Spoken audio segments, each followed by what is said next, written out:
All right, welcome everybody to 52 Living Ideas. Tonight is a Comprehensivist Wednesday that has a bit of an improv feel to it. The first Wednesday of every month, we choose a topic, and I'll explain a little later how we come to these topics. And I do a podcast type interview conversation. And tonight my guest is Amon Greene, who is a contributor here at 52 Living Ideas. He's done the Tao Te Ching meetups with us. He's currently doing the Art of War with us. And as I was kicking around with my friends, the topic, something that would kind of fit with improv and performance and all the other things that are talked about here at 52 Living Ideas, the word balance came up. And this is between friends and colleagues that I have. And so that's a huge topic, right? So we're not going to tackle all of that in a 30 or 40-minute conversation. But what we will do is we'll start to narrow it down a little bit. Pardon me 1 second here. Okay, sorry about that. But anyway, we take these broad topics and I invite a guest that has some sort of expertise or interest in this area.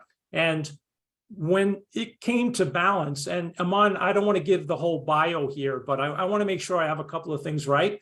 That you do Tai Chi Chuan. I don't know if I'm pronouncing that correct, but that is push hands, correct? That is the martial. That's a push hands is a component of Tai Chi Chuan. Yeah. Very good. A Taoist priest. Yep. And 25 years in massage. Yes. 26, and I just retired from it last August. Okay, so because I said in the promo that I gave, I said that you are in the business of balance. And I don't think that was off because I was. That's not off. Yeah. I was married to a massage therapist who was also a gourmet cook, and I'm divorced. So what in God's name was I thinking about? But anyway, what was very interesting about her name was Michelle, and what was very interesting is talking about balance. Just from massage, she could tell right away when there was something wrong with one of her clients, which I always found I found fascinating. Yeah, you got to be a little careful around that. I years of experience. I mean, people's bodies are their diaries. Everything that's happened is, written in the bones, in the tissue. And sometimes they need to keep it where it is. It's not up to you to go saying, "When did you call your mother last?" and have them have a breakdown, crying fit, running out of your office. I'm speaking from personal experience. So yeah, there's a balance there of enough to be helpful and not so much to harm. The difference between, medicine and poison is the dose. Very good. Yeah. So one thing we have in common, Amon, is that so I studied the Tao, not at the level that you did, but I was also a Taekwondo practitioner, which you are, and we'll touch on that a little bit later. So doing this meetup on this particular subject is a bit of a Pandora's box for me because I picked up something of an obsession because of the yin-yang sign, or umyang in Korean, they would call it. Because when you're on the mat, it's part of the flag. And it's everywhere. And then I had the luxury of having a Taekwondo master who was also kind of fascinated with this idea of balance. And you would think because you're on a martial art mat that it was only physical balance. And it was rarely talked about. It was out of his mouth he goes, if you look, you'll find it everywhere. And he said, if you have a problem, and I'd like you to respond to this, and this will be a good way to kick off the conversation. If you look for it, you'll find the balance everywhere. And if you look close enough, you'll find the solution to most of the reasons why things go wrong. And at first, I didn't buy it. But then with a little bit of time and contemplation, if I'm doing an improv scene and I think back after the scene, it went wrong. When I examine it, one of us was out of balance. I didn't listen enough. My voice was too loud. You know what I mean? I don't know if that's a good start. Yeah. The other thing I'm wondering is how many times is it the same reoccurring problem? Because we tend to be susceptible to the same foibles, the same slip-ups again and again and again. I've got students in here tonight, they'll tell you, I talk too much. That's something I'm really keen on doing. Yeah. And I know when a class has gone wrong because I've done it too much. There's a saying that comes out of Chinese medicine, long disease, long life, no disease, short life. And I love that saying because first it means recontextualizing what you think of as disease. And when the Chinese medical practitioner talks about disease, they talk about imbalance or disharmony. So the idea that if you have a long disease, you have a chronic state of balance and imbalance in life. And if you are always addressing those imbalances, you're going to continue to sort of run out your tape longer. Whereas if you say, nope, everything's fine, I'm perfectly imbalanced, there's nothing wrong with me, that's kind of a recipe to drop dead in middle age, if you're lucky. So yeah, when you talk about things going wrong and examining yourself, I know from my own experience that 9 times out of 10, it's like, oh yeah, it's that mistake I made again. Oh yeah, it's that imbalance that I'm finding myself susceptible again. Yeah. Because we face our demons, and then we turn around and face our demons, and we turn around and face our demons, and they don't ever seem to go away. But maybe if we're lucky, they get a little smaller. Yes, indeed. And I'd like to also talk a little bit about the push hands, because I don't think the very first meetup I did with Shrikant, we did an improvised meetup on Josh Waitzkin's book, The Art of Learning. And Waitzkin was an international master in chess who left the chess world because of a movie that had come out. He had become really famous. Talk about balance. It threw his life completely out of balance because he went from being this very competitive chess player to being something of a movie star. And the attention that he was getting at these tournaments completely disheveled him. You know, he was a mess because of that. And then he was also studied the Tao. He mentioned the Tao Te Ching several times in his book. And then he started practicing push hand, and actually won a world championship in I don't know if it was in China or Taiwan. I forgot where he went to win. But I'd like you to talk a little bit about, if you could, exactly what that is. It's mysterious to a lot of them.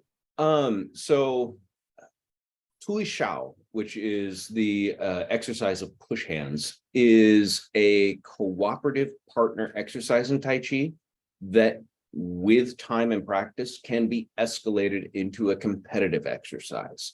But at the earliest stages, and if you're lucky enough to ever get your sifu to actually do push hands with you, they'll make it clear that this is just a cooperative exercise. What you're attempting to do is be sensitive enough to the other person that you are able to follow and stick with them and read them.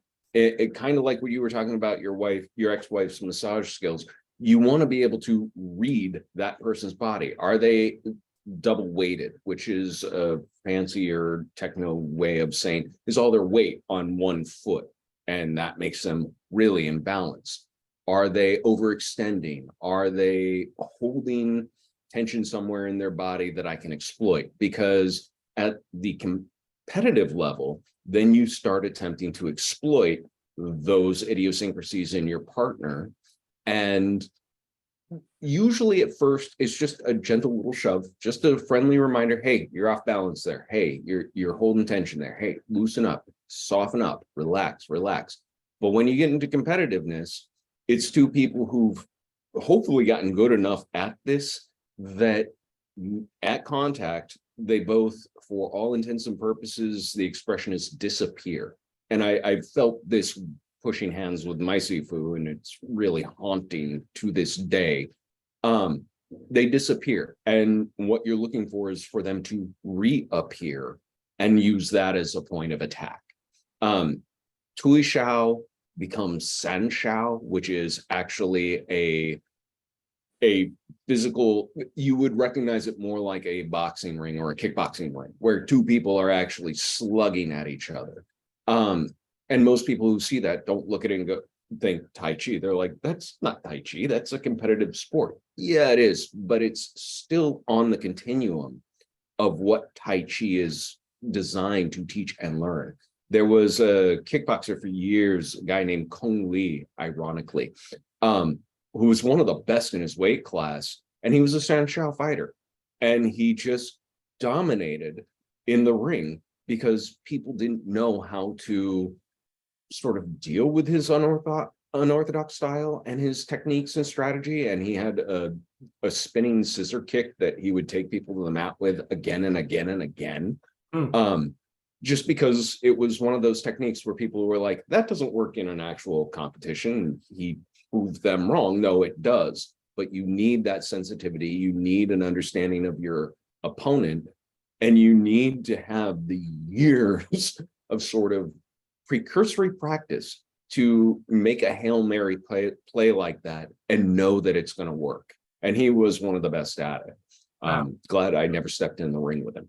Yeah, fascinating. Yeah, the Taekwondo mat was interesting for me because it was so little about the martial art.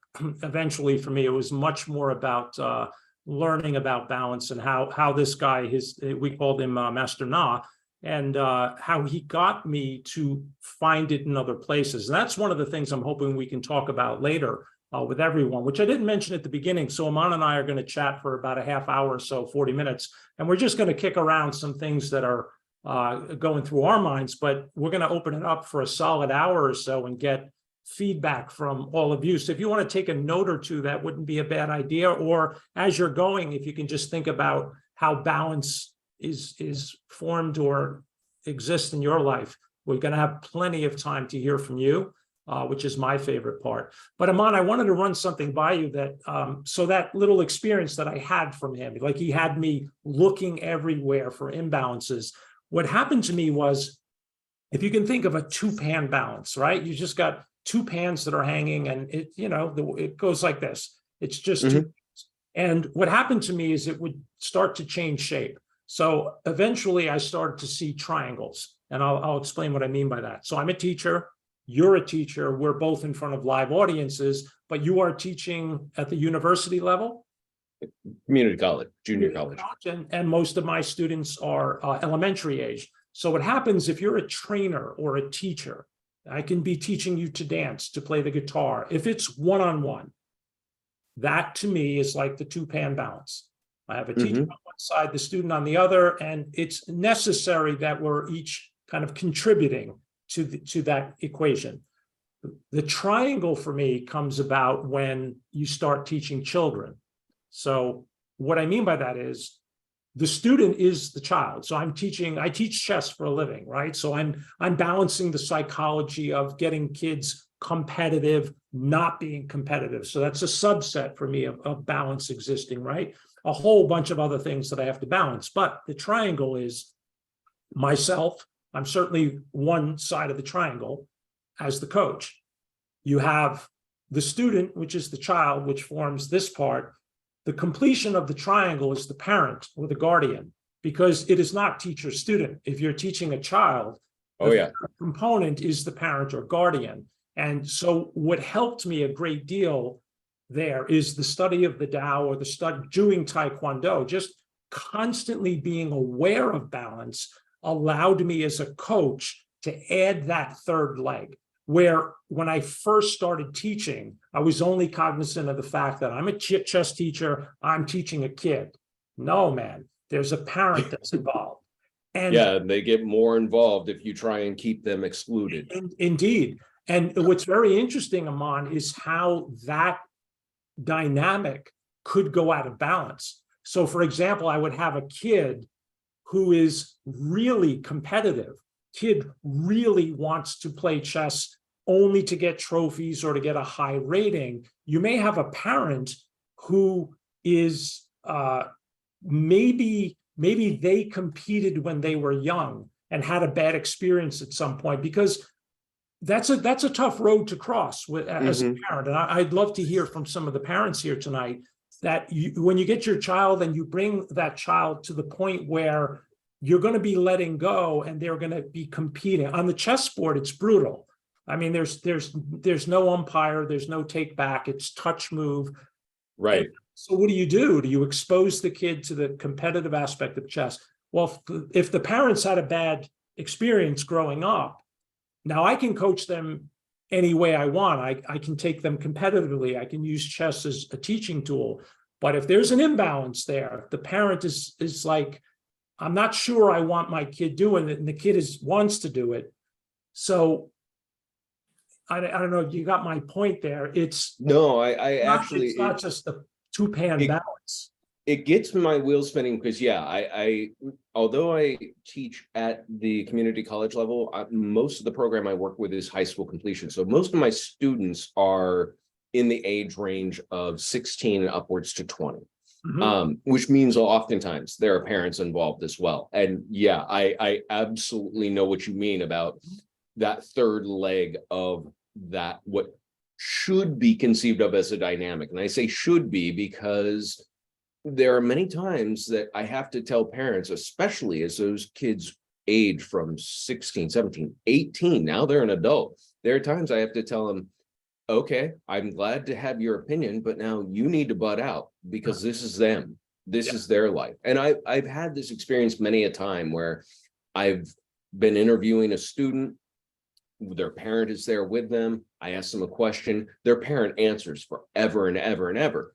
And I'll listen and I'll nod my head, and then I will turn to the student and say, and what do you think about this? Because one of the problems of that third leg of that sort of triangle is that it's all too easy for that second person to sort of slip into non-existence, to hide in the background. Yeah. And we were talking before about this experience of like teaching uphill when you have an improv that just goes wrong.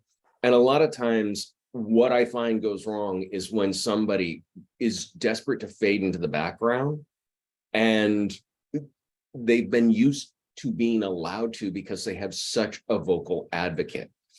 It's important to be an advocate when you're a parent. That is absolutely true. But there is a balance there too of knowing when is the right time, what's the right advocacy, and whose side really is the right one to take. I only ever went to one parent-teacher meeting one time in my daughter's entire school career where I lambasted the teacher because he was just wrong. And I was not the only one who saw it, but that was the only time. Other time she came to me, said, this teacher did this, that.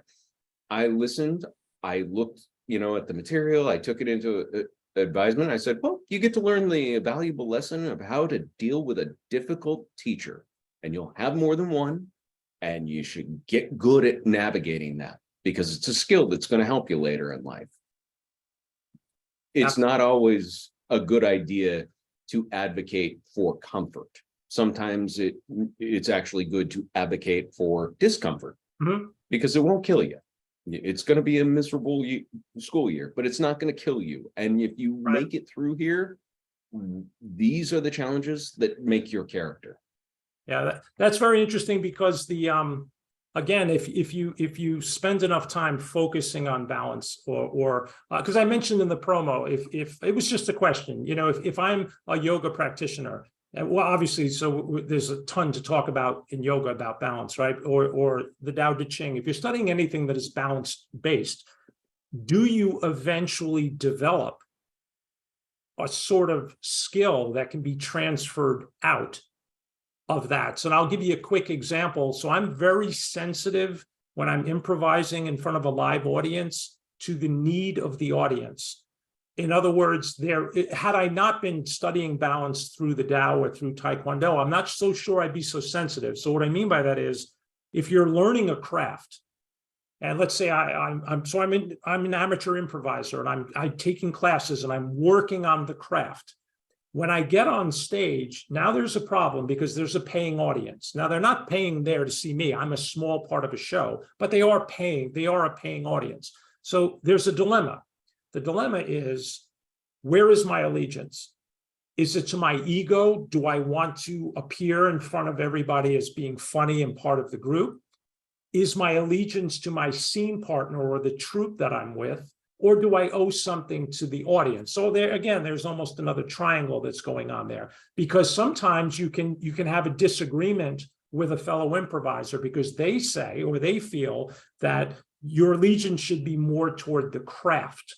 You're studying improvisation. Yeah, there are improvisers here, but not everybody might understand the difference between long form and short form improv. I can shorten it for you and say short form is more like what you see on Whose Line Is It Anyway? It's more based on games. Long form might be somebody who's just taken one word, and next thing you know, they've created a 30-minute scene that is completely improvised, less game-like. So what happens sometimes, and again, I'll bring this back to balance, is you could be in a troupe where a couple of the performers have more of a desire to do long form, true to the craft improvisation, where other people, and I kind of fall into this group where, yeah, I'm learning all this stuff, but I'm in front of a live audience. My first obligation in my heart anyway is to the audience, not to the fellow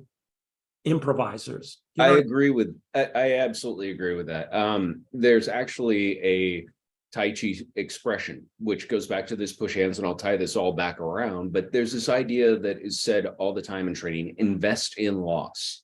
That is one of the axioms of Tai Chi training. And so when you're doing that push hand, what you're losing is your own oomph, your own emphasis to have it your way. You are trying to simply get out of the way and pay attention to the other person so that when they are doing so, that's when you can exploit it. In that sort of setting where you're sort of torn between imperatives of, do I stay true to what I am doing? Do I be sensitive to what I'm sensing from my crowd and from the people who are the invested other? I tend to default towards the invested other. If I have to, forego half of a syllabus for a day, because this is really what has awakened this group, has enlivened them, has captured their attention, has got them going, I'd rather stay with that and rather spend the time. I heard this just the other day, and it's also one of those, like, talking too much. The other lesson: do less better than do more. And that is so hard in a college setting because there's always the imperative to do more, do more, do more. But honest to God, if I can get a student to learn one thing and they learned it well and they really learned it, that's a win. Everything else is just sort of secondary. And so I'm investing in the loss of, an agenda, investing in the loss of expected outcomes. And I'm really investing in where I am seeing any outcome at all. That's kind of the same thing when you're doing Tai Chi. When you're actually doing Tui Shao, you have an agenda to exploit the other person's, moment of double weighting, of cross-stepping, of intent. But more important than sort of getting to your agenda is being able to remember, okay, I don't need to rush this. We have all day to do this. I've watched push hands masters actually go at it for damn near half an hour, which anyone who's spent ring time knows that's a ridiculously long time. But and not a lot of movement, not a lot of activity. What they're both doing is they're waiting for the other one's patience to break. And sometimes that's what you're doing in a classroom. You're waiting for the crowd's patience to break so that somebody says, all right, if we don't say something, this doesn't move on, That's right. That's right. I like the way you use the word agenda there. I think most people find it, or sometimes anyway, it has a pejorative ring to it. But what I've found, all these things that I talk about with my friends and all the people here in these meetups, when I'm struggling with something, if I come at it with a good heart, whatever it is that I'm doing. So, for example, I'll bring it back to improvisation. If I'm on stage with somebody that I really like, for example, I'm looking at Ann up in the corner. Ann and I improvise. We just did a show together a couple of weeks ago. We had an absolute blast. We did a scene together that went really, really well. One of the main reasons why it went well is because I really genuinely like Ann. And I'm not just saying that to you, Ann. Well, we have, aside from having the same hairstyle, Ann and I we like each other. So what happens is yeah, we have the same issues with balance that we're talking about tonight, but when you're in the boat with someone that you really like and care for, at least for me, it takes a lot of the angst away, so that when I do go out of balance, if something is, say, wrong with the scene, and I'll put that in quotes, it doesn't mean much. It just means that I can do better next time and make different choices because I like the person I'm involved with. But if I come into a situation, and I will use the word agenda with a negative sense. If I'm trying to sell you something, if I'm in a sales meeting, and I don't have to do that much, almost never. And that's saved me a lot of angst over the years. But if you are in a situation where balance is critical, and there isn't that good-hearted nature around you, then I think it makes the imbalances that much more telling. Oh, I would absolutely agree. Without support, you don't get balance in and of yourself. It's not something, it's kind of like no one person has a secret if there's no one that they're keeping a secret from. You don't have balance in this world if you are only seeking it from yourself. It comes from those around you. You're buffeted by the winds of everyone else's life. And we can try and, minimize that. In fact, we just went through a whole debacle of a couple of years where we tried to minimize that, and everyone stayed locked up. And that's how we got these sort of things, because we realized that doesn't work either. We need other people. We need their imbalance to have any dynamism, any sort of action in our life. You can get perfectly balanced in one way. You can be dead.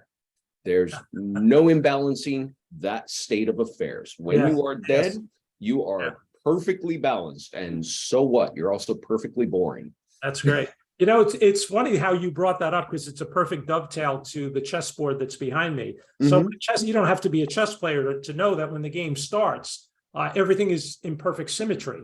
You have 16 players, I have 16 players. The only difference is the color of the uniform, right?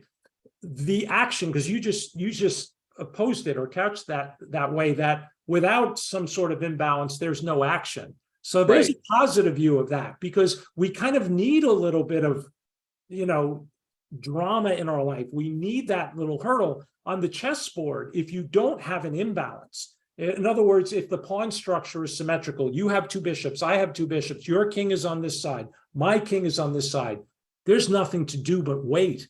There's nothing to do. But if I sacrifice something, I give you something for free, now there's a material imbalance. You have more stuff, but maybe I have a clear path into your lane. You don't have to be a chess player to understand, but I think you made a very good point there, that there's a positive side to it. There's action in life when there's imbalance.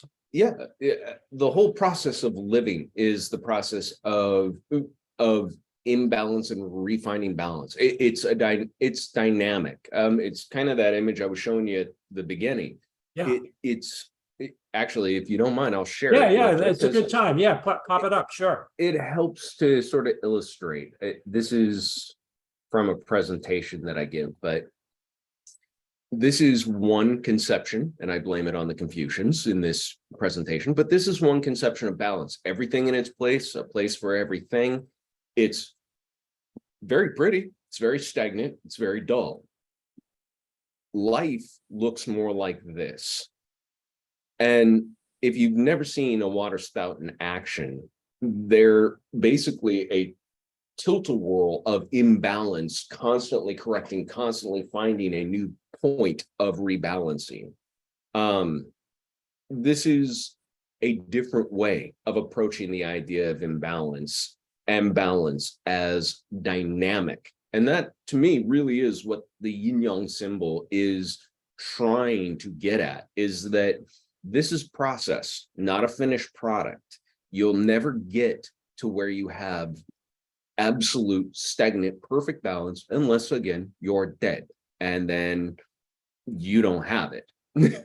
You had it just for a moment, but that was the last moment you got to have any sort of perfect balance. Much more interesting to go through life and engage with that sort of give and take, that push and shove, that push and pull. That's actually partly what Yes. Yes. Tui Shao means. Actually, Tui Na is push pull, but yeah, it's often said in Tui Shao that you need to push and pull. It's not just pushing hands. Very good. Yeah, I remember Shrikant asking me once during one of these meetups. I had come on with my friend Rusa Goltiani, who's an international master. We had a meetup, and he asked us, if you're playing chess, and again, you don't need to know anything about chess to follow this. He said, do you ever deal with order and chaos? Is that part of the backdrop of? I said, every single time you shake somebody's hand and press the clock, you are now having a dance with order and chaos. And that's exactly how I phrased it, because you can begin your game with the idea that I'm going to play a very reserved defensive game. And that's great. But the problem is the other player gets to move too. And they can take an excessive risk that if you put it on a modern computer would look at the chess move and just start flashing devil signs saying that's an awful move.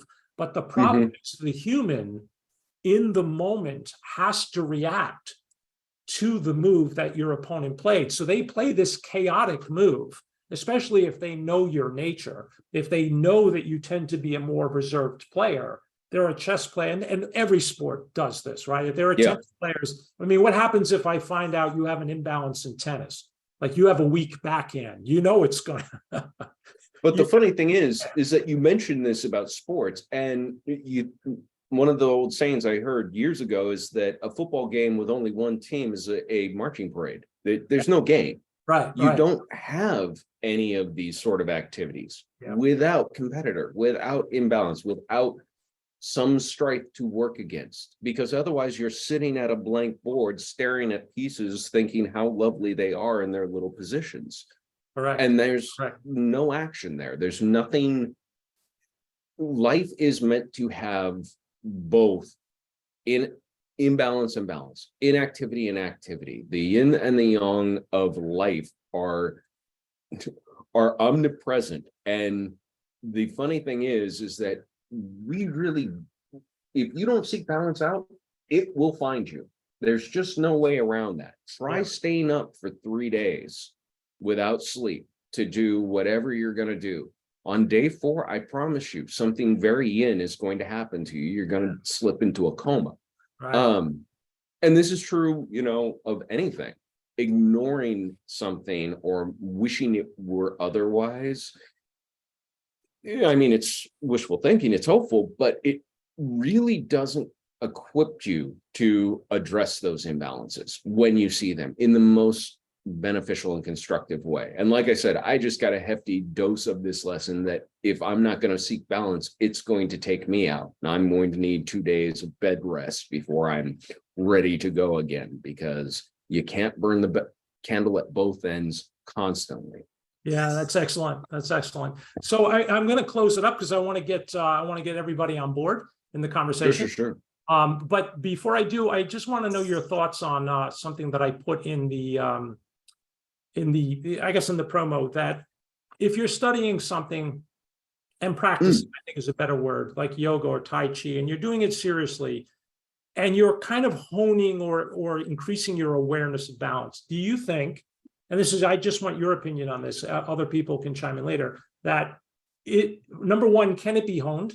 And number two, can you transfer that? In other words, can I then talk to a friend and maybe spot an imbalance in their life because of, say, my study of the Tao? So I'm going to defer to Miyamoto Musashi, who is infamous for saying, know one thing, know 10,000 things. Okay. And his point is, mastery of one thing can give you the groundwork for mastering 1,000. If you know how to cook well, you know how to balance flavors, you know how to, that skill translates into other skills, reading people, understanding their reactions. I think that this is true of almost anything that we might call an art or a craft. I don't know that it is as true, and this is where my humanities, colors are showing. I don't think it's as true in the sciences per se, because everything is empirical, everything is finite for sciences. But when you do anything that's a human endeavor, anything in humanities, art, improv, singing, poetry, cooking, that is so open-ended that you continue at it for the rest of your life if you want. And in building those skills, everything else that's a human endeavor also starts to fall under the rubric. And you start to see, oh, this is kind of like when I had that souffle fall, or, oh, this is Right. like when that painting's, ink ran. And yeah, it's a totally different situation, but it feels very much the same. And I understand the dynamic at work here, because what undergirds everything is all the same game of balance and imbalance. And it is a game. It should be a game. It should be fun. If Or it's a dance. misery, you're doing it wrong. Yeah, I like to call it a dance, but I think it's the same. Yeah, it is a game. Yeah. That's one thing I will say. That's one thing that stood out to me in China. Everywhere I went, whenever I mentioned, or was seen doing Tai Chi, people always ask the same question, "Ni wan Tai Chi ma?" which translates to, "Oh, you play Tai Chi." It's not how we'd say it here in the West. Yeah. But that's how it's said in China. And it's the word play with the same sort of connotation, not just of a game, but also as an instrument, and the seriousness, devotion to it, but also the sense of joy that it is sort of implied there, all are wrapped up in that. And I heard that so much that it's one of the takeaways that stuck with me my whole life. Yeah. Oh, if I'm not playing, I'm not doing it right. Yeah. That's a subject for another night, learning how to play again, because that's huge. That's a real big, but Amon, I can't thank you enough. I really enjoyed talking with you. It was just very interesting conversation. So we'd love to hear, we'd like to open up the conversation to all of you. If you, I think it's a good idea to just get started with some general comments. If you want to comment on something you heard Amon or myself talk about, or if you've had any experience with balance, or I know it's a broad topic, but you'll see that very quickly we'll be able to narrow the conversation down. We'll be able to chat for a fair amount of time, and then whatever's left over, we can turn the recording off and do some improv exercises. So I guess just type exclamation point in the chat if you'd like to continue this conversation. I see Allison. I'll just wait. Maybe we get a couple of more, and then we can begin chatting. All right, Allison, why don't you kick us off? Okay.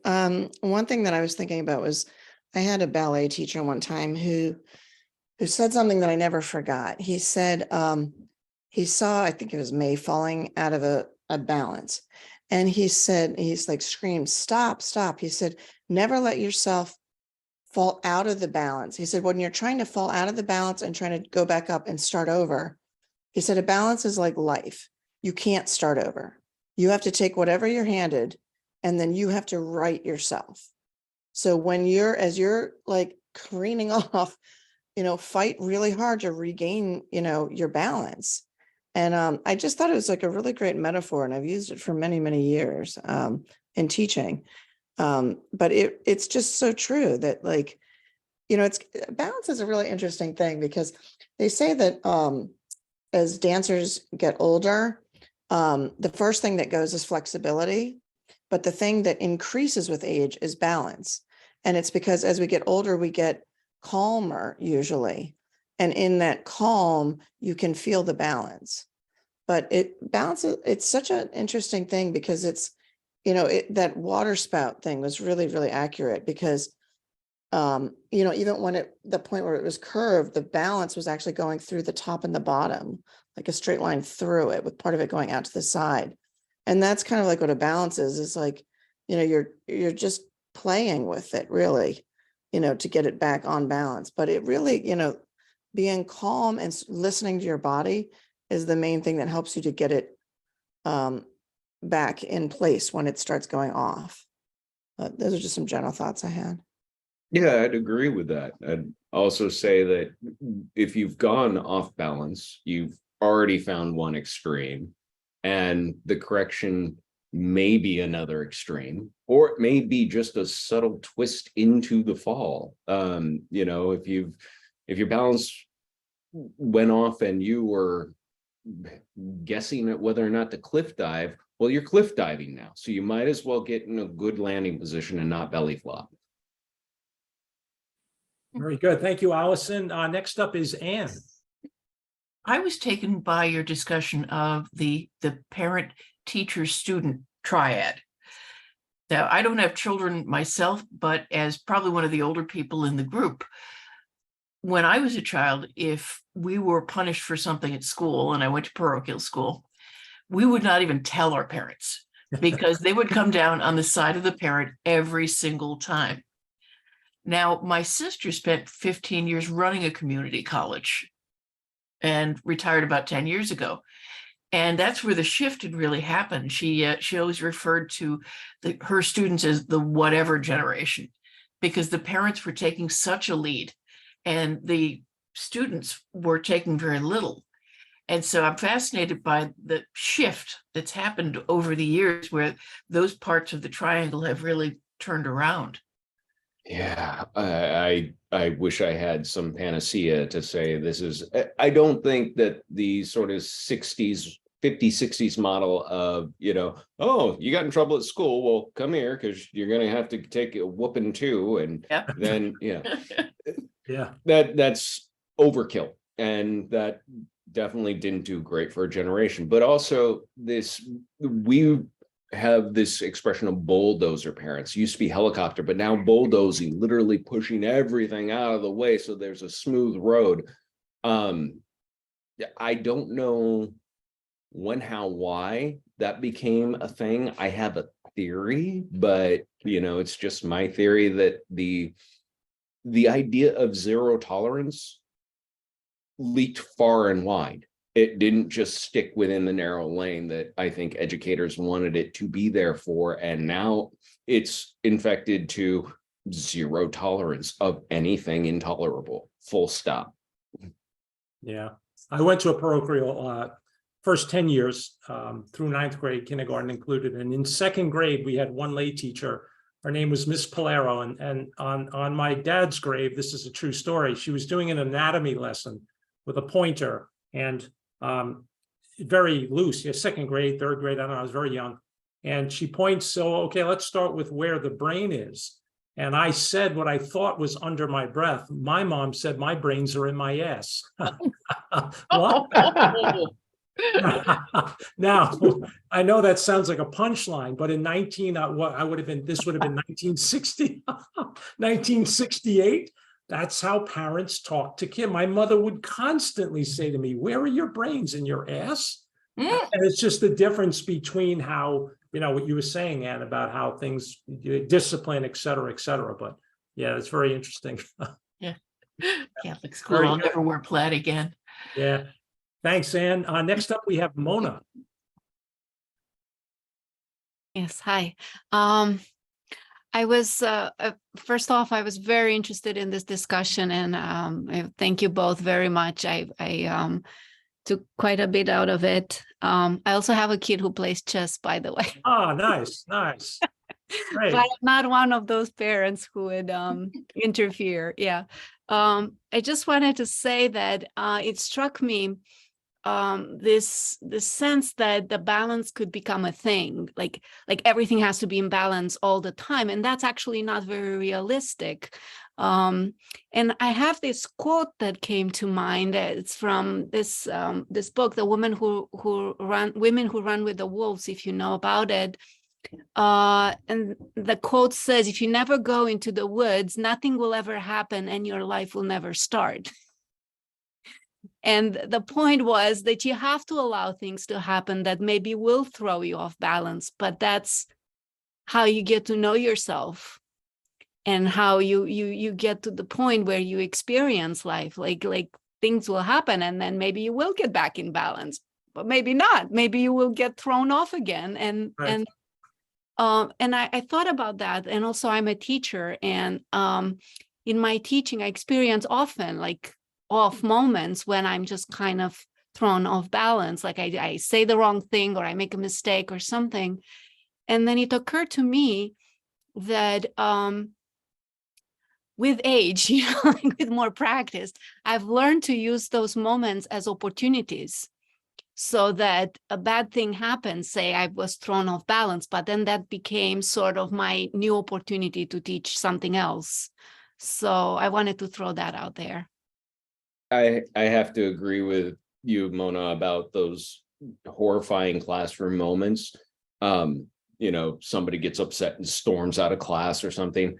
Those always were the highlights to me, because that was the moment I realized somebody was invested enough that this meant something. So that's great, even though it feels disruptive, even though it breaks sort of the monotony. And sometimes you do need sort of that cymbals crash in the middle of, a riff to get everybody awake again. And it can actually be a great thing. Yes. Oh my God. Yeah, I like, this is what I was hoping would happen at the beginning of the meetup. It's the idea, again, balance. It's ridiculous for us to sit here and say, oh, we're gonna solve all this in 2 hours. But I think something that's already been repeated several times is the fact that you don't want sterility. You don't want pure balance anywhere. You're not living, right? So, but I think at the same time, you need to eventually, I think this is what parents do for kids. You definitely want them out. You want their knees to get scraped occasionally. You want that, but you also have to see when they are pushing a limit too far, where the danger really exists. And I guess we have to do that with ourselves as well. So you have to balance your imbalance out, so to speak. But yeah, I really like the idea. It's like you got to take the adventure, the hero's call. So yeah, it's really, really good. Next up we have, thank you, Mona, Maritza, great to see you. Hi, yes, nice to see you again. And both of you. Hi, guys. This was a great discussion. I truly enjoyed seeing your back and forth. I will say that I was very struck by the images that you threw up for us to look at, the different ways in which one can perceive balance. And it's funny because my first thought was like, oh man, the me of 20 years ago needed to have seen this. As I've gotten older, with age, they say comes something maybe resembling wisdom, or in that spectrum, perhaps. But something that also came to mind is the idea that sometimes I don't think it's one or the other. Like I'm not convinced. Like I was a little bit like, when you said that the classic, the Confucian balance was boring. I was thinking, or safe. And sometimes in life, you need that. And the reason I thought of that is that the me of 20, 30 years ago would have held so tightly, and did in fact hold it very tightly, to a balance that looked more like that, because it was more safe. So when everything around you that is affecting you seems to be out of your control, you're going to just hold very tightly. Like so when I went off to college the first time, I was like, probably quite okay. I was really OCD. Like everything had to be just so, everything had to be in the perfect place. I was hyper aware of where everything sat, and any disruption to it was very noticeable and immediately needed to be rectified. Like I made friends with somebody who just enjoyed coming into my dorm to just like, flip a book or turn an edge on a bed or something. Like I scrubbed my floors in the dorms because I was a little strange. But reason that I'm pointing that out is that everything else around me was very much in flux. Like I was this like recently orphaned kid, in a country where I sounded like I didn't belong. I looked like I didn't belong, and so my armor, the way I saw balance, was in those things being. My idea of balance was very rigid. As I've grown and life has changed, I have learned that it's not necessary, that I can still be in balance without having that perfect linear alignment. So some of the images you threw up, they could be rearranged to show a progression of balance based on our lives and moments where we find ourselves in our timeline. So that's what came to mind for that. So thank you for sharing them. Actually, I want to give you credit, Maritza, because you actually kind of jumped to the advanced level of balance, which is sometimes the other balance is what's needed as well. So it's not either or, although I present it that way. And it really was treated as a dichotomy in sort of the classic text.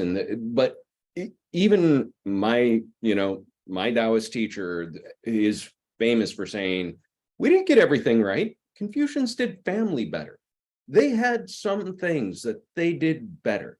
And his point really is that dynamic balance means also taking into consideration still points of balance, which is why I was laid up for 2 days, because sometimes I need the reminder that you're going to rest. It doesn't matter if you want to, it's going to happen to you. So just get on board with the agenda here and strike the right balance for the right time, I would say. Most of the time you're awake though. I want to be in emotion, but yeah, I need to have at least I'm going on a cruise, so I am not above some R&R and some well-deserved stagnation. Maritza, before we move on, I want to ask you a question. So you are working as a manager with accounting and numbers and Not accounting, finance. finance. That's what I meant. You're so Right. financial manager, correct? Yeah, So I but am. the reason I'm asking the question is because you also have a deep, deep love of poetry. And I'm wondering, as you were, I was gripped when you were telling the story, and I'm wondering if like the kind of reliability that you use math for with finance could represent some sort of order in your life, and then you get a chance to just explore and cross the line with poetry. I don't know if I'm reading too much into it, because I know you personally and I've been part of your poetry meetups, but I find it interesting that you have both sort of swirling around in your life. I am, I had not previously considered that. So poetry has been with me. Poetry has been my constant companion. That's been since I was a child. I've always written. When I was 5, I told whoever would listen to me that I was going to be an author, not a writer, but an author, because poets were authors. But I've always been good with numbers. Like I created my own language and such with made up numbers as a child. It wasn't until I got much older though that I fell into it as a career path. I initially went to college for linguistics and languages and wordplay. So, the numbers came later, but it's interesting that you say that because I had not considered it. I can't answer yes or no to you because I'm not sure, but I will say that it's only been in the last, 20 or so years that I have been able to kind of change my idea of what I need in my surrounding in order to feel balanced. And so I wonder if you might be onto something. You let me know next meetup. We have a month. Thanks, Maritza. Homework.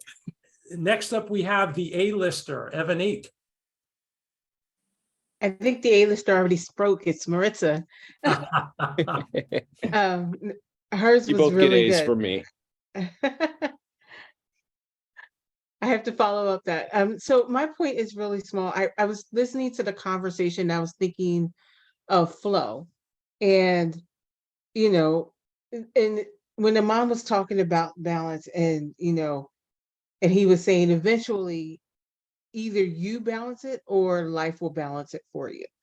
And I was thinking of that, and I was thinking of going with the flow, because there are some things that we can't control. And there's some things that we have there's nothing we can do. We have no other choice but to go with the flow. If you think about this, certain things you could take all the action you could take, and then you just allow it to be.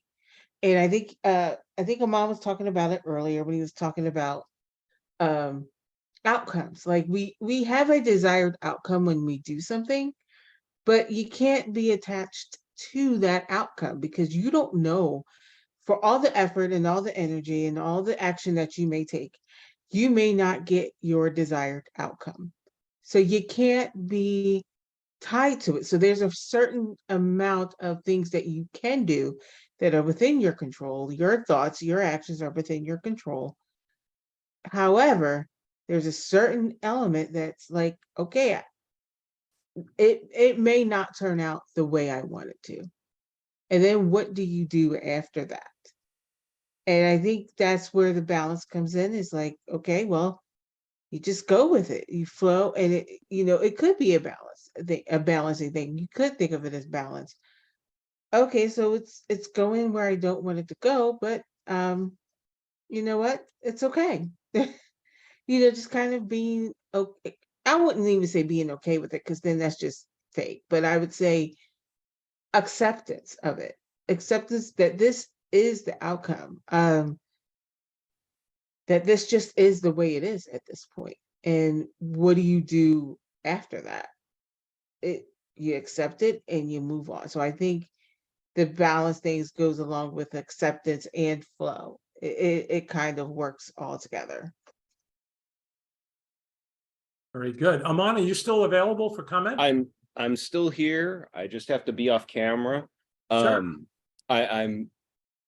I'm taking in Ebony's words, and you have a capacity to leave me at a loss for words. I do think that what you say about you don't have a choice but to go with the flow.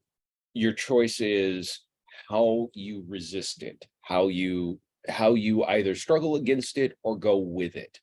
And sometimes you got to do both.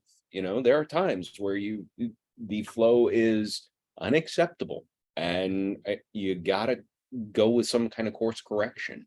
Other times it's going to be, you fighting the law, and the law is going to win. So might as well make your decisions earlier. And that's where some of that sensitivity from Tui Xiao comes in, is, is this a battle worth fighting for in the first place? That's something that isn't often discussed. But yeah, I was talking before about Tong Li, and yeah, if I had the option to step into a ring with him, the answer would be no. As much as I would learn from the experience, I might not recover. Very good. Yeah, I was just saying, Amanda, I hope like leaving you at a loss of words is not a bad thing. It's probably an enviable thing for a lot of my students. Right. What people don't know is Amon is actually a superhero, and that is why he is off camera right now. There's probably something changing in to something. Thank you, Evanique. Next up is Peter. Yeah, hi. Can you hear me, Mike? I've got you. Yep. Yeah, okay. Yeah, good to be here again. I was actually, this is actually a really interesting, topic today. That's why I joined. And the person who spoke before me, it's actually in a way I actually wanted to talk about that as well. I think it was Ebony, right? Yep. And it's, so I won't say the same thing that she said, because that's, she already said it, but I'll build off from that if I could. It's this notion of not rocking the boat. And I think we all heard of this, right? And maybe there's different ways of saying it, but the concept is don't rock the boat. There are legitimate reasons, especially when we were young, growing up. And I mean, here's the thing: like rocking the boat usually gives off of a negative vibe, right? Like it's a bad thing, connotation. Well, I would say in a lot of situations it is, but at the same time, I do want to say that without people in history rocking the boat, we wouldn't see today's current structure. Without Martin Luther King Jr., without Malcolm X rocking the boat, not just Black folks, but all color folks will probably still not be equal today. Not saying it's perfect, but it's way better than the Jim Crow South. I think we can all agree, especially compared to before the Civil War. And rocking the boat, abolition, anything you can think of, any example.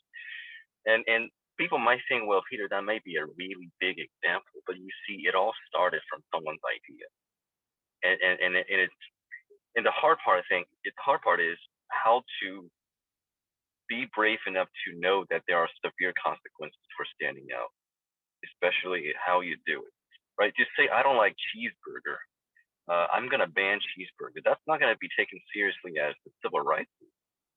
the worst thing that can happen to you as the cheeseburger thing reject is people might ignore you. They might probably just write something bad on the Facebook profile.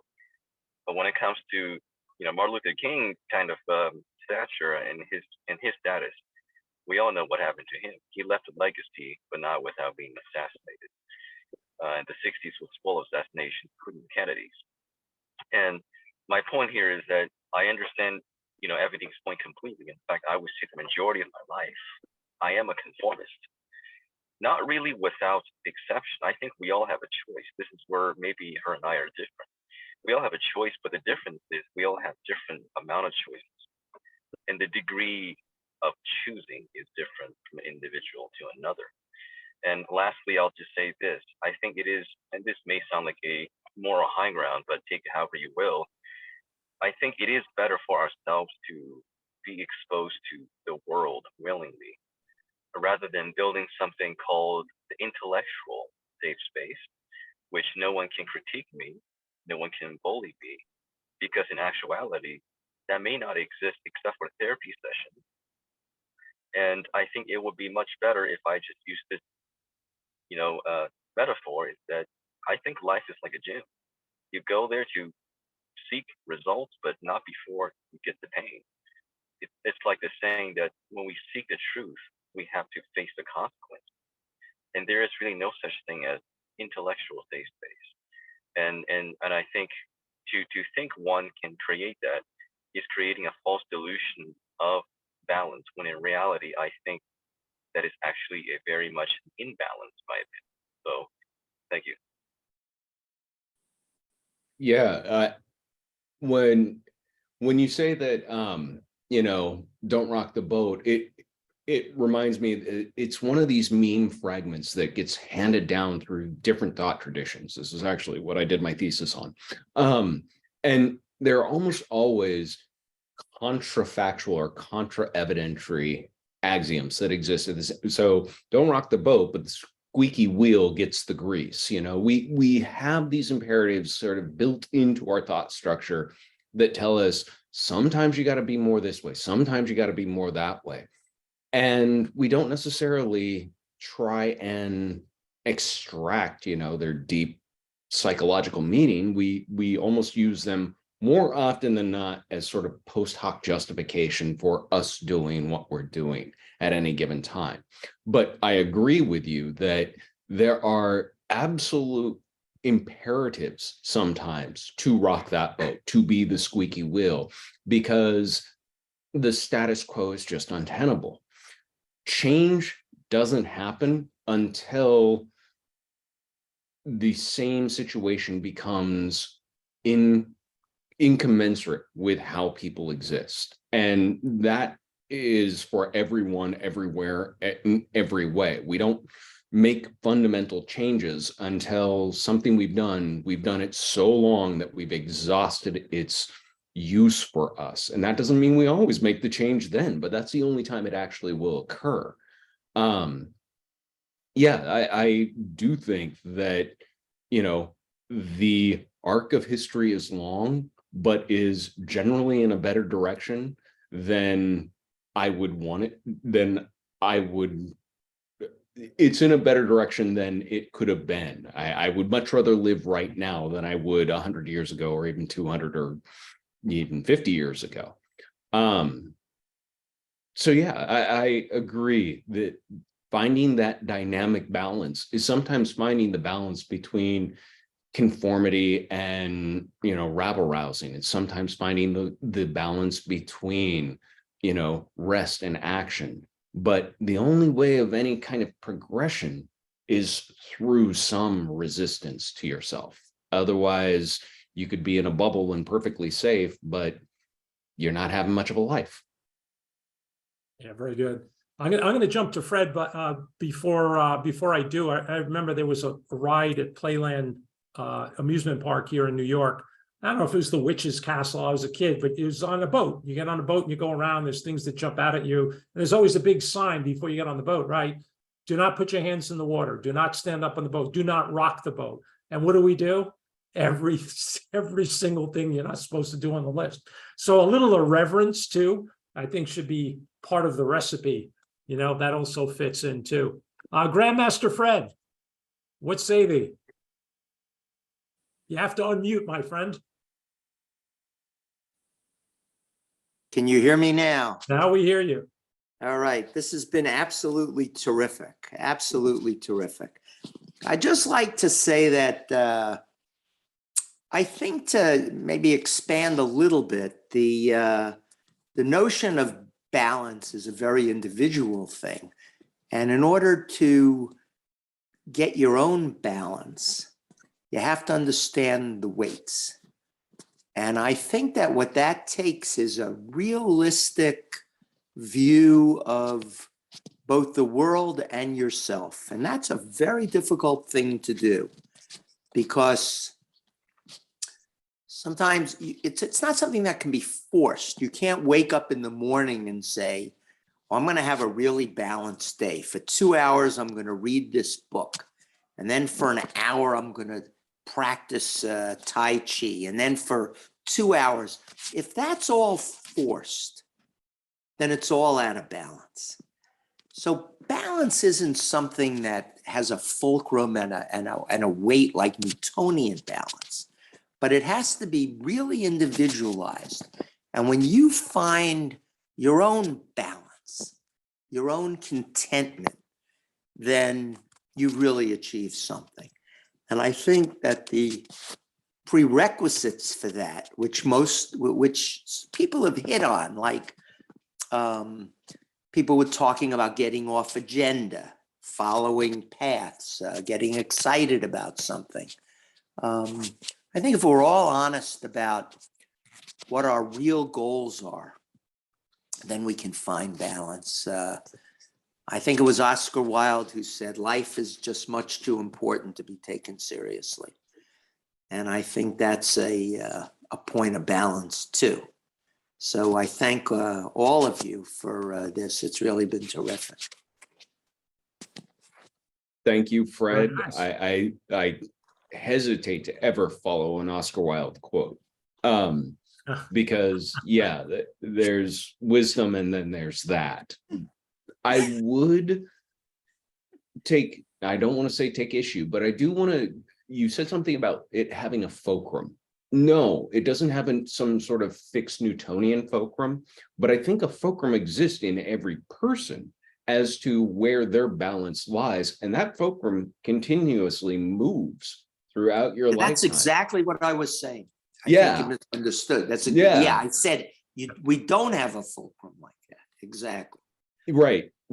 We have one, but it wasn't the one we had yesterday. And it's not going to be the one you can have tomorrow. And you can plan for the world, to go the way you want. You're just going to give the world something to laugh at. Right. Yeah, I do agree that life is much too important to take seriously. And Mike, you were talking about irreverence. It made me remember I had the opportunity to get to see Dr. Stephen Hawking deliver one of his lectures, and it was amazing. And I was hero struck, and I was just kind of slack-jawed listening when the person I went with leans over to me and oh so nonchalantly says, "You think he's pooping right now?" Oh, God. And it was a moment where I just had like all of my illusion shattered because the answer was, well, yeah, possibly, but that's almost beside the point. But it wasn't entirely beside the point. It was a great reminder that this guy's a human being. And this human being, while brilliant in 101 different capacities, deserves no more sort of pedestal placement than anyone else, because like all of us, we're fallible. And I don't think Stephen Hawking thought he wasn't by any means. I just needed the friendly reminder from somebody who had a severe case of church irreverence syndrome, as I like to call it, to remind me of that fact. Yeah, that's another good meetup someday about what we've done in our synagogues, mosques, and churches that we're not supposed to do. I have a long list. Next up, we have, is it Nika? Am I saying your name correctly, Nika? Yes, it's Nika. Yeah, thank you for coming. Thank you. So I've really enjoyed hearing everyone's comments and ideas and musings, and it actually kind of inspired me to kind of just think about things that I've observed in like especially younger generations. I guess for just for background, I'm 28 years old and I'm a non-traditional undergraduate student studying public health and psychology. So something that's been really important to me has just been youth and young adult mental health, where kind of when you think about things like rising rates of depression and anxiety, in some way you can see these disorders as imbalances in mental and emotional well-being and just kind of general states of existence. And there were things that other people said throughout that kind of made me think of this, where I believe Allison said that like in ballet, with age, flexibility decreases, but balance increases. And I think Anne also commented on just noticing that kind of the difference in the generation, in like the younger generation of students, like called, it's kind of the whatever generation, possibly because students have kind of little power impetus, like compared to parents being much more, I guess, organizing, I guess, of students' lives. And something I've noticed in students who are even just 5 or 10 years younger than me is that like almost all of them are basically trying to be like full-formed adults at a very young age and kind of not really allowing like a lot of that playfulness or flow, or I think Evanique talked about non-attachment to outcome. Fred also mentioned something earlier that kind of to be able to balance, you need to understand the weight, and that's not something that's not an understanding, that's not an awareness that you can force. So a question I guess I have just for the general group would be, do you think that exercise, allowing yourself or the young people in your life to exercise flexibility in youth, do you think that that enables them to develop a stronger sense of balance later in life? I'm going to give you a real mulligan answer. Sometimes. I don't think there is a one size fits all approach, because each person, this is something I am not just a parent, I'm also a grandparent.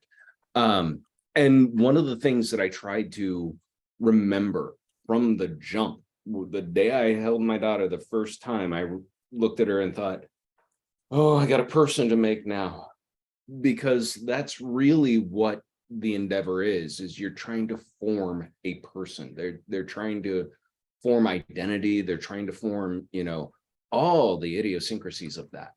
And kind of like Fred said about making your plans, you want to make the universe laugh. You tell it what you plan for that person, because that person's got their own say in it. Some kids need more structure. Some kids need more flexibility. What's good for one will not necessarily work with another. I especially enjoy getting to see this with my grandkids, because it's not my struggle anymore. It's someone else's, and I get to sit back and watch and enjoy it. But yeah, I don't know that there is a recipe. I will say, if there is anything that is necessary but not sufficient, it's that purposelessness is what I see as one of the biggest sort of undergirding pandemics that really infect a lot of young people. And it's not just young, but it gets worse as you go younger into adolescence, where there's just this overriding sort of what's the point, and getting that sense of there's a point, and if there isn't one, it's up to you to make one. That is the point. Then is something that I really think is woefully neglected. They're excited and in a hurry to grow up to be adults, but for what? They don't seem to have a for what, other than Yeah, I Yeah, won't go off on too much Yeah, of a at this tangent. point, it almost feels like they feel an obligation to be a fully responsible, fully functioning, having a million and one things under their belt and on their resume type of adult. That Yeah. I've seen fellow students fall into tears because they had to ask a professor for an extension for a week because their week was crazy, but they feel like Yep. they're not doing enough, which Yep. like talk about a lack of balance. But for why? That's kind of my point. It's like, so I can get this on my resume, so I can get through grad school, so I can get this job, so I can, why? What is the purpose that you're driving at? What motivates you? What moves you? I think a lot of them just are clueless about that. And a lot of times some of the trappings of sort of, pretending at purpose, it gives the facade or illusion that you're doing something. And there's just this missing hollow of never figuring out, oh, this was the thing that was really, really mattered to me, was really important to me. And I should have done this long ago. I worked at a psych hospital for a number of years and met a psychology student who was doing her preceptorship. She had sunk over, I think she said she had 180,000 in student loans, and this was decades ago. And she hated it. She absolutely hated it. She did not want to do this. She did not realize that until she was in the clinic working with people, but she had sunk so much into it that she just didn't see a way out of it now. And that sense of the futility of it, just, it was a shroud over her. She couldn't be effective, even though she could get the grades and do the work, and she just couldn't actually do the necessary work of giving a damn. And when they're missing that, everything else is just, window dressing. Pretty good. Thank you, Nika. Next up is Jyoti. Thanks for waiting. Yeah, sure. I had no choice. Thank you. So I'm just going to piggyback on what others, Evanik, Mona, and few more have said already.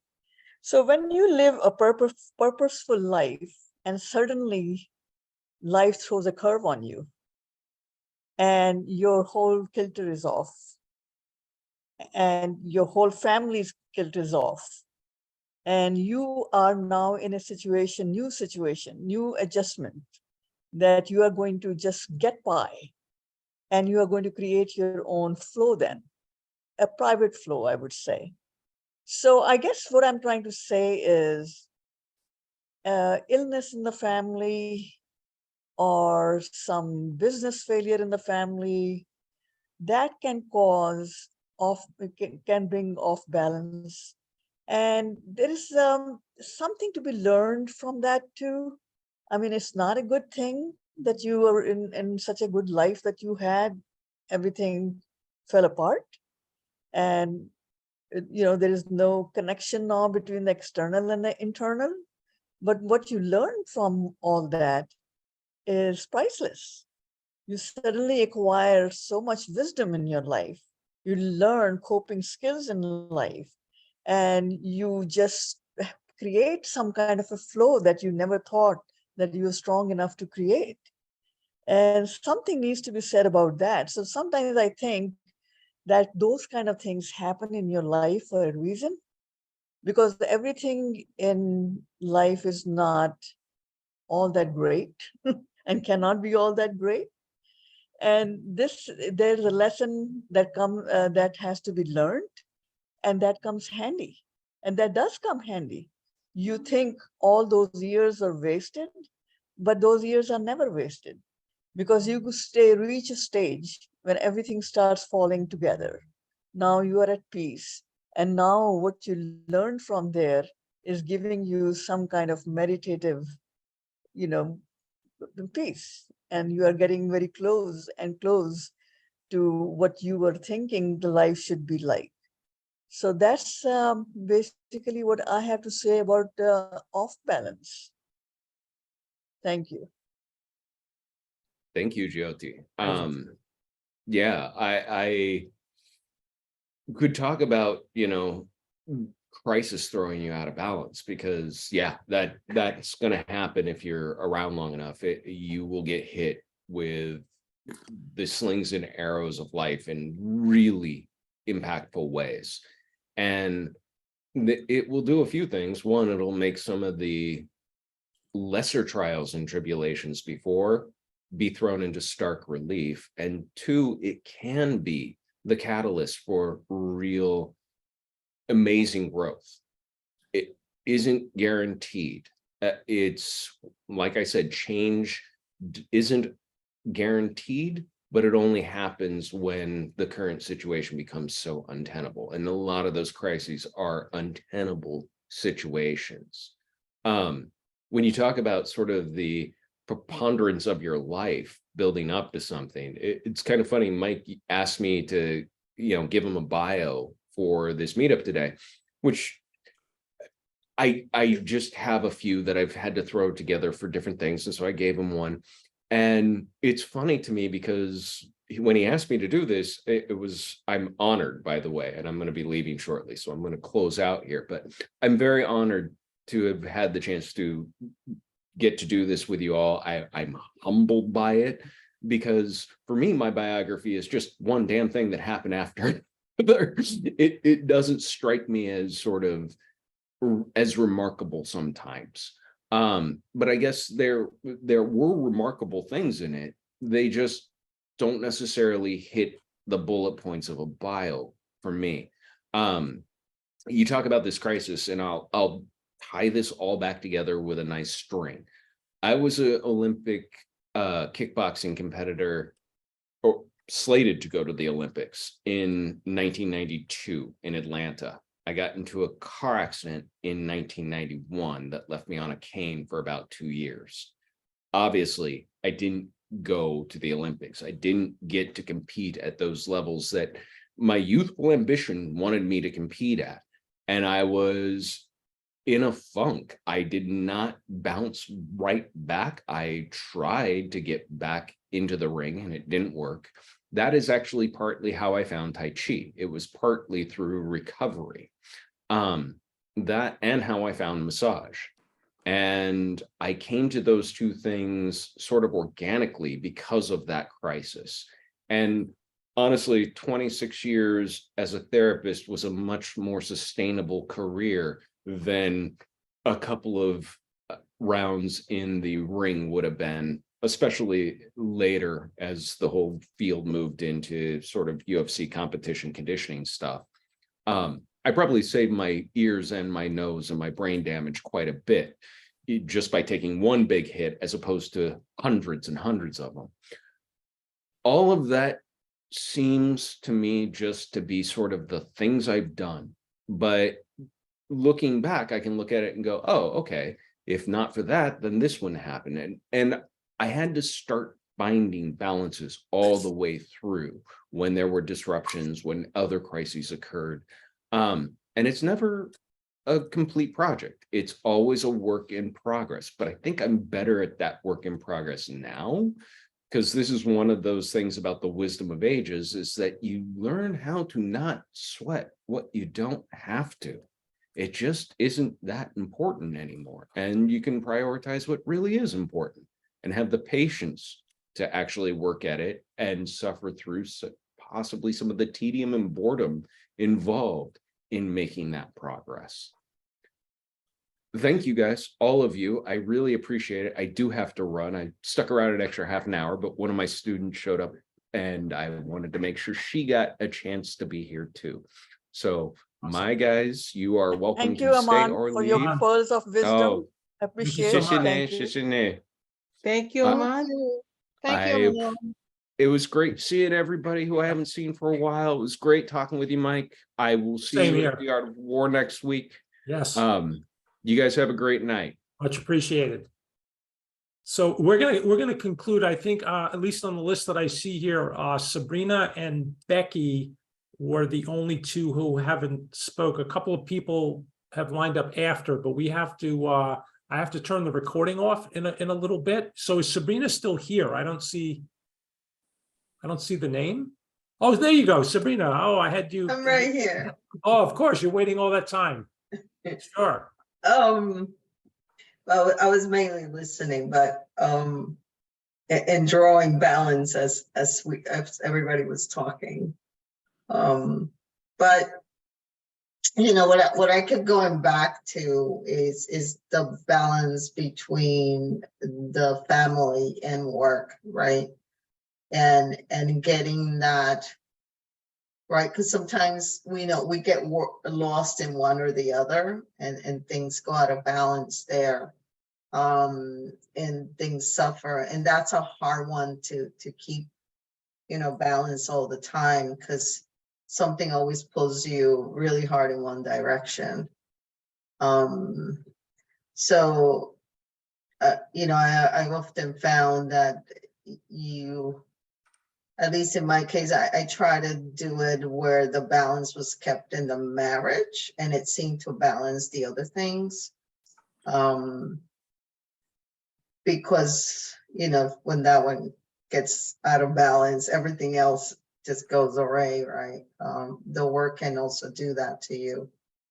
So, yeah, so that was my thought, where it kept going, just balancing the different interests and the different things that we all have to deal with, and then on the personal life with parents and work, and you know, and your brothers or sisters or whatever, and having to also, you know, keep them in your life.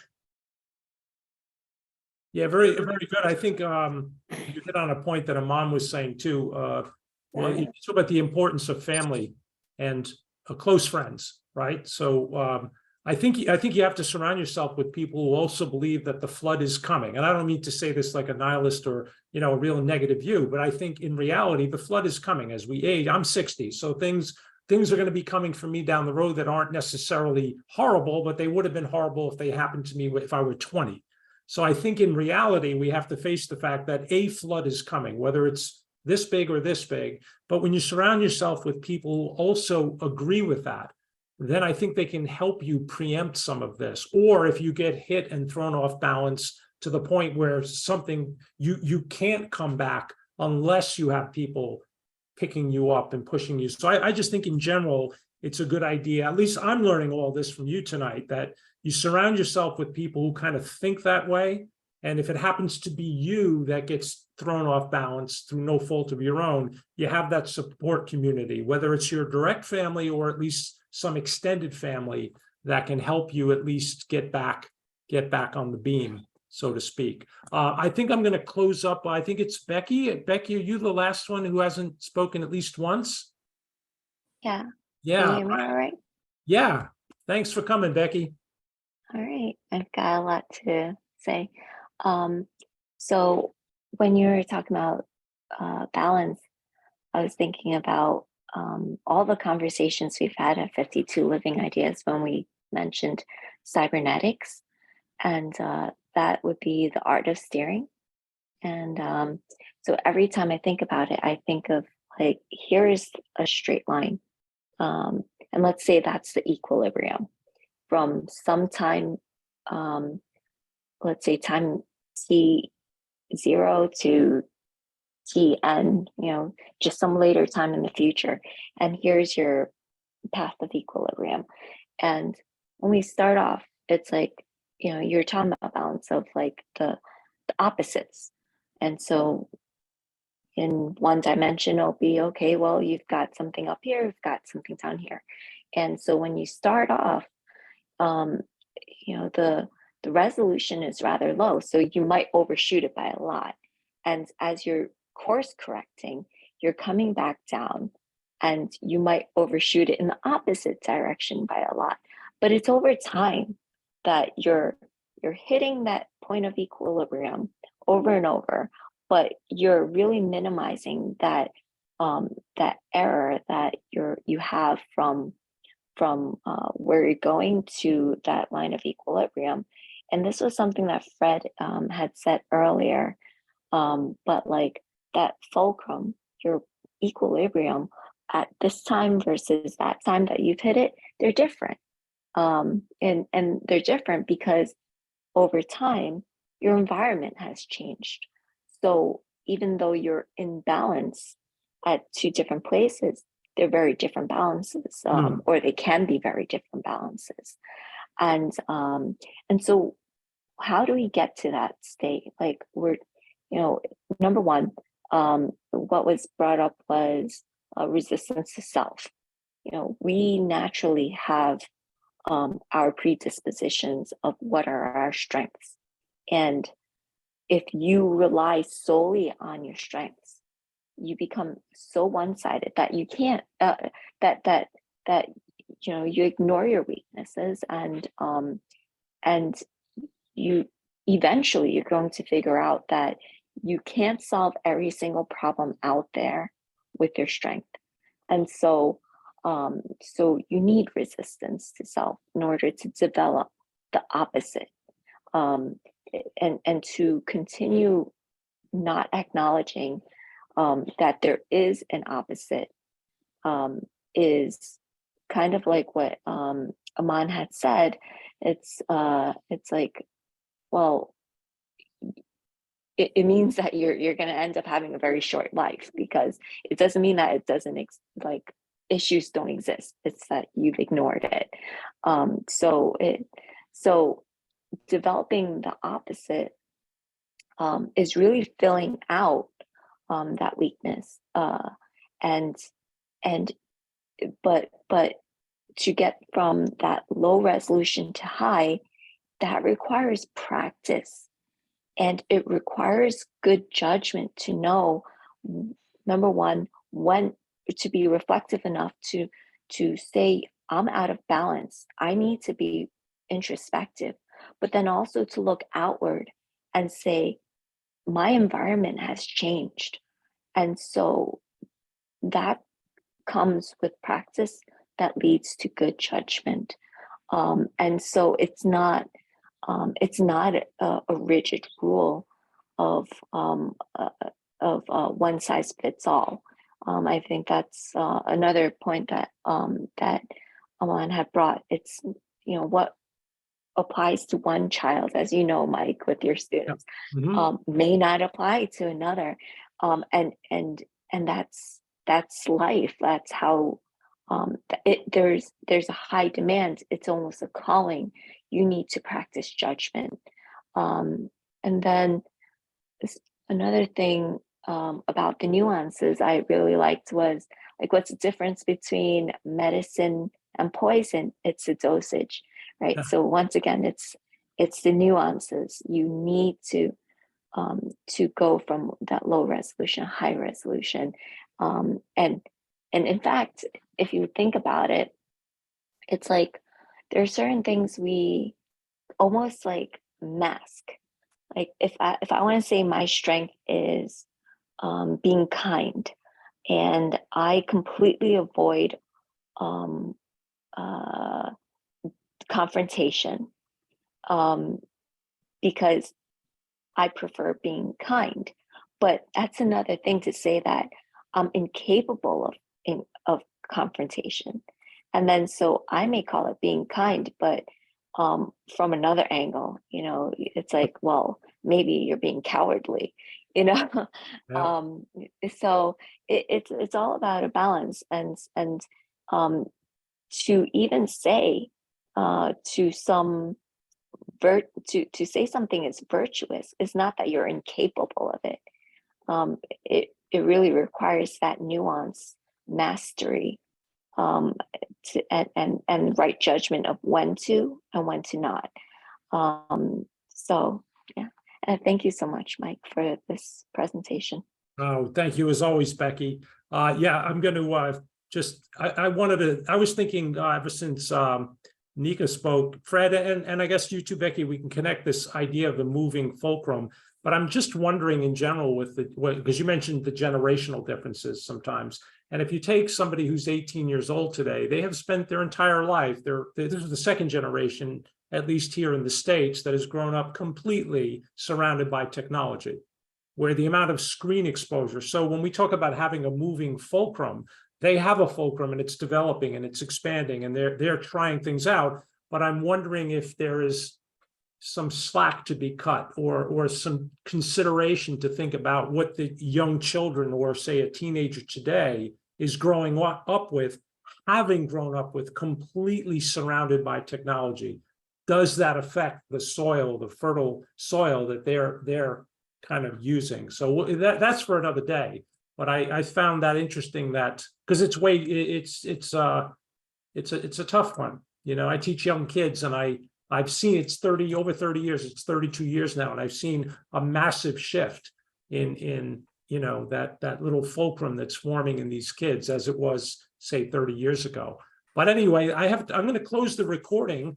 So I'm going to thank you, but don't go. If you want to stick around, we have about 20 minutes or so. We can do some fun improv exercises. If you have to go, thank you so much for coming. I really genuinely feel guilty sometimes preparing these meetups because of how much I get out of it.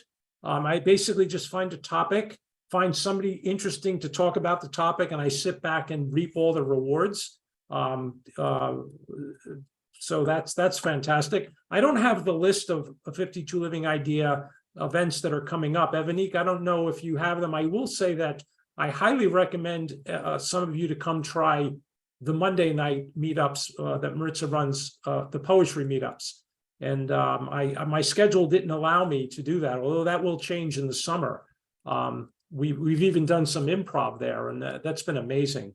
So Evanique, maybe we can, we'll save that. I'm running a little short of time. So I'm going to close the recording. Thank you very much.